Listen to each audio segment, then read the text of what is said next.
เตอร์ท่านพี่นะครับหมอลำไม่โคดาเหลาครับขอบคุณคุณแม่นะครับผมเอาทิปก็ให้หมอลำนะครับ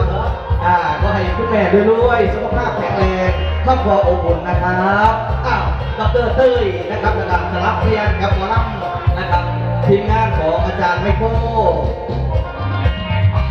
ขอเชิญพี่น้องทั่วไทยขอเชิญพี่น้องทั่วไทยมาหล่อหลอมดวงใจกันทวนนะขอเชิญพี่น้องทั่วไทยมาหล่อหลอมดวงใจกันทวนนะนานาประเทศก็มานานาประเทศก็มาเชิญเที่ยวทัศนาหันษาพาทีเริ่มจากการศิลปกรรม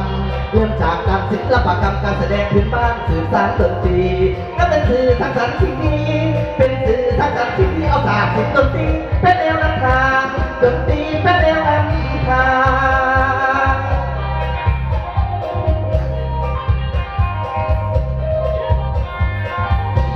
สื่อการทางวัฒนธรรมสื่อการทางวัฒนธรรมมรดกทางล้ำของอีสานถือกันว่าเป็นจิตวิญญาณถือกันว่าเป็นจิตวิญญาณของคนอีสานที่ตำนานเล่ามามรดกล้ำค่ายังยืนยาวนาน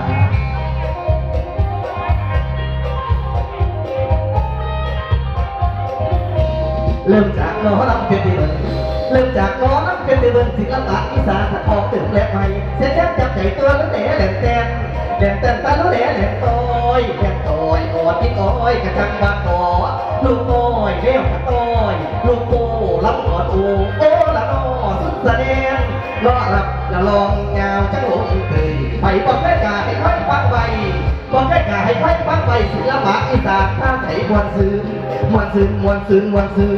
มวนซื้อมวนซื้อมวนซื้อพระใจคนขึ้นพระใจขึ้น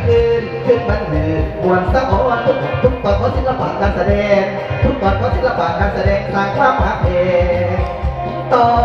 กันนา